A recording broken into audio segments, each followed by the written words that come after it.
Hi everyone, I hope you're having lots of fun doing your online learning from home. In this video, we're going to continue solving for quadratic equations. This time we're going to use the factoring method. We're going to be solving quadratic equations this entire week. So we are starting with factoring and we are going to be using the snowflake method. You learned the snowflake method right before spring break, so you should sort of remember how to do this. But here's a little recap. The first step is new because we are solving, so we have to make sure our equation is equal to 0.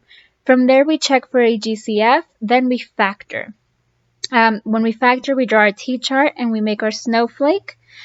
We simplify the wings using alpha y equals enter, and then we turn those fractions into our binomials. From there, the last step is also new. We set each binomial equal to 0 and solve. Okay, so you're probably thinking, oh yeah, I remember how to do all of that. I know. Okay, so here's the first problem. The area of a rectangular trampoline is 112 feet squared. The length of the trampoline is 6 feet greater than the width of the trampoline. This situation can be represented by the equation w squared plus 6w minus 112 equals 0. What is the width of the trampoline in feet? So they're asking me for the width. The equation that I'm given is already in terms of w, which is the width, so I can just solve for w here. And in order for me to solve, since this is a quadratic equation, I can use factoring. So I need to set my a equals, b equals, and c equals. Okay, I can see from my problem that a is equal to 1, b is equal to 6, and c is equal to negative 112. Okay, here I draw my t-chart and my snowflake. If you remember, a times c goes at the top. So I multiply a times c and I get negative 112 because 1 times negative 112 is negative 112. Then I put my b value at the bottom. My b value is 6. So I'm going to put in a 6 here at the bottom. This top number comes over to the t-chart. I'm going to ignore the negative for now and just pay attention to the number. I'm not ignoring the negative for the entire problem, just for this moment. And I list my factors out for 112. I know that my factors are 1 and 112. I did this earlier, so you can do this in your calculator. 2 times 56, 4 times 28, 7 times 16, and 8 times 14. Okay? So I do remember that I have this negative though. So that negative tells me that I need to find which two factors can I subtract to give me 6. So if you look at all of these factors, I can subtract 8 and 14 and it'll give me 6. But now the question is, am I going to be doing 8 minus 14 or is it going to be 14 minus 8? I want the result to be a positive 6. So that means that my 8 has to be the one that I am subtracting.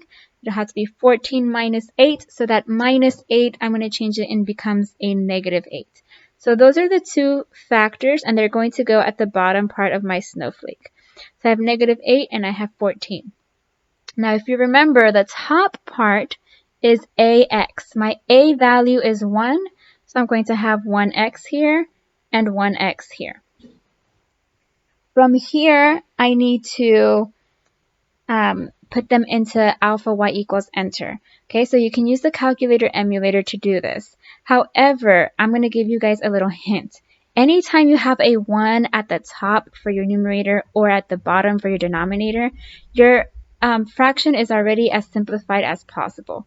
Alpha y equals enter is going to give you the same number. So because for both of these I have a 1 at the numerator, nothing is going to change. So this is going to stay 1x minus 8. And it's minus 8 because of that negative that's with 8. And this is going to stay 1x plus 14 because 14 is positive. Okay. Now don't forget that I do have this part right here in my problem that says equals 0. So this is going to be equal to 0. So now I take each binomial, like step 4 said, and I set it equal to 0. So I have x minus 8 equals 0. I know that 1 in front of the x was invisible, so I don't have to keep it. And then I have x plus 14 equals 0. And now I'm just solving. So x minus 8, I solve by adding 8 to both sides. And I get x equals 8. Here I have minus 14 on both sides.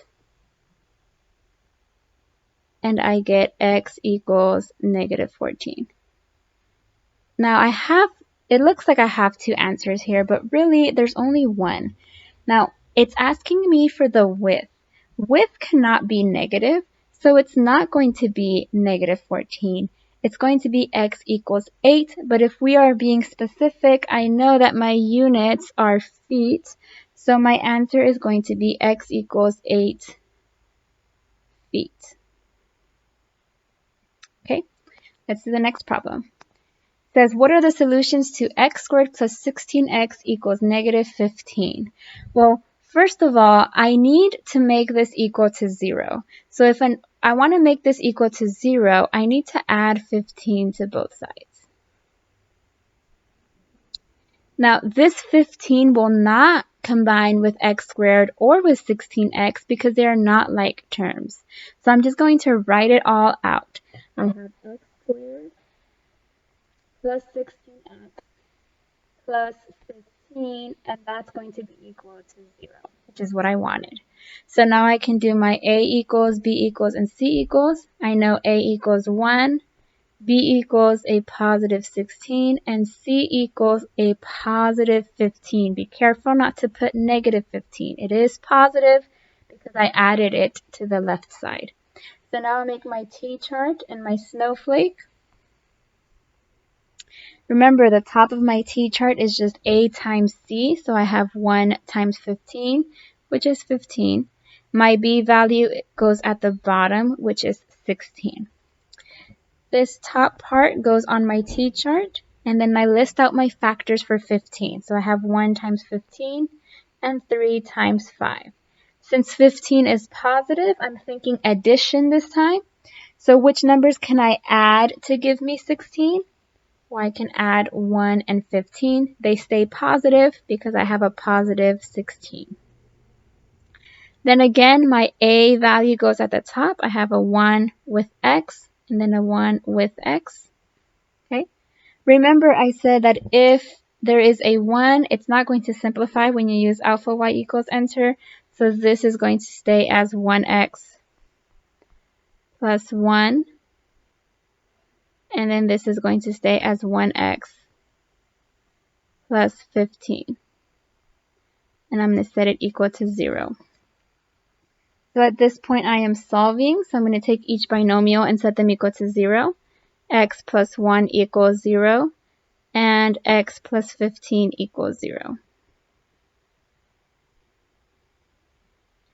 So I solve, I subtract 1 on both sides, and I get x equals negative 1. Here I subtract 15 on both sides, and I get x equals negative 15. So these are my solutions to this problem. Now you're probably wondering, well, why does the negative work this time? Well, we're not talking about a real world solution, a real world problem, so I can have a negative. Now for the last problem, what are the solutions to k squared plus 25k equals 0? Now, this problem looks a little bit different, but so first step was to set it equal to 0. The second step was a step that I've been skipping in the other two problems because it wasn't an issue, which was to check if there was a GCF. And in this case, I do have a GCF. Now, when I'm looking for my GCF, I am only looking at the left side of my equal sign, okay? So, because it's already set equal to 0. Now, I know I have a 1 in front of this k, so there is no common factor between 1 and 25 other than 1. So that doesn't really make a difference. But they do have a k in common, okay? So I'm going to pull out a 1k. The 1 because, like I said, they have a 1 in common, and then they have 1k in common. Okay, so I'm going to divide this by my common factor to see what's going to go inside of my parentheses.